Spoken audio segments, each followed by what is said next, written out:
Hello மக்களே, welcome to Nithila family. இன்றைக்கி நம்ம நாட்டுக்கோழி கறி குழம்பு எந்த மாதிரி செய்யலான்னு பார்க்கலாம் வாங்க.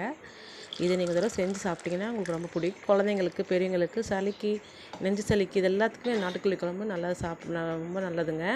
இது எப்படி செய்கிறதுன்னு பார்க்கலாம் வாங்க. ஃபஸ்ட்டு வந்து கறி நல்லா சுத்தம் பண்ணிக்கணும். அதுக்கப்புறம் வெட்டி வச்சுக்கணும். எண்ணெய் ஊற்றி வெங்காயம் போட்டு தக்காளி பழம் போட்டு நல்லா வதக்கிக்கிங்க. நல்லா வதக்கின பிற்பாடு கொஞ்சமாக 2-3 ஸ்பூன் கொத்தமல்லி, 3 ஸ்பூன் கறி மசாலா தூள் இதெல்லாம் போட்டு நல்லா வதக்கிங்க. கூட மஞ்சத்தூள் 1 ஸ்பூன் போட்டுக்குங்க. ஒரு 3/4 கிலோ 1/2 கிலோ வர மாதிரி நாட்டுக்கோழி பிடிச்சிக்குங்க. அப்புறம் வந்து ஜீரக மிளகு இது 3ஐயும் போட்டு நல்லா வந்து வதக்கி தனியாக ஆற வச்சுக்கோங்க. ஆற வச்சு மிக்சியில் போட்டு அரைச்சி வச்சுக்கோங்க.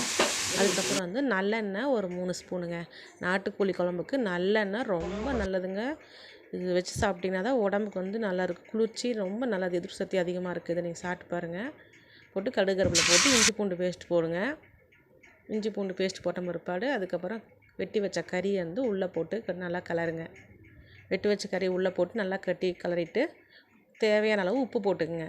இந்த டைம்லேயே வந்து உப்பு போட்டுக்குங்க. உப்பு போட்டு கொஞ்சம் லைட்டாக வேக விட்டு பிற்பாடு அதுக்கப்புறம் அரைச்சி வச்ச மசாலாவை உள்ளே போட்டு தேவையான அளவு தண்ணி ஊற்றி நல்லா வேக வச்சு நல்லா கொதிக்க வச்சு வேக வச்சுக்கோங்க. இந்த மாதிரி தண்ணி மாதிரி சாப்பிட்றப்ப தான் நாட்டுக்கோழி குழம்பு ரொம்ப சூப்பராக இருக்குங்க. அந்த ரசம் மாதிரி, நாட்டுக்கோழி ரசம் மாதிரின்னு சொல்லுவாங்க பார்த்திங்களா, அந்த மாதிரி. இது வந்து பெரியவங்கள குழந்தைங்களுக்கு எல்லாத்துக்குமே சூப்பராக இருக்கும்.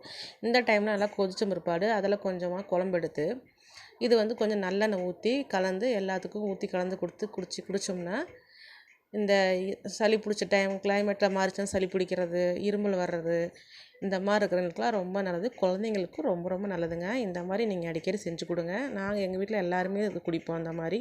அதுக்கப்புறம் வந்து அப்படியே வேக வச்சு எடுத்துக்கலாம். இல்லை தேங்காய் வேணுனாலும் நீங்கள் ஊற்றிக்கலாம்.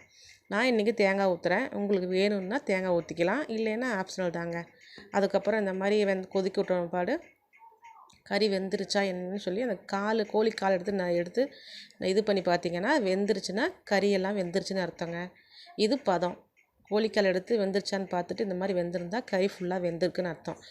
வீடியோ பிடிச்சா லைக் பண்ணுங்கள், ஷேர் பண்ணுங்கள், மறக்காமல் சப்ஸ்கிரைப் பண்ணுங்கள் மக்களே. தேங்க்யூ.